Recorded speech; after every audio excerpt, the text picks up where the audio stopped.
Mana baholasa bugun 28-may, hayitning ikkinchi kuni. Yana 37 ta jo'ja olib berdilar, yapon sherigim.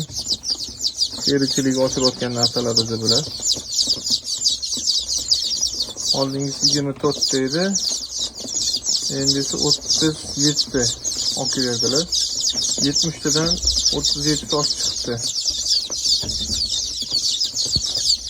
Hamma shu yerda mana.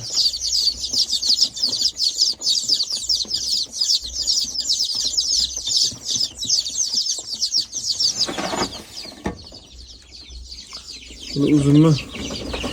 Qora savdolar bilan fokus qilishdi. 16 talik qora savdolar.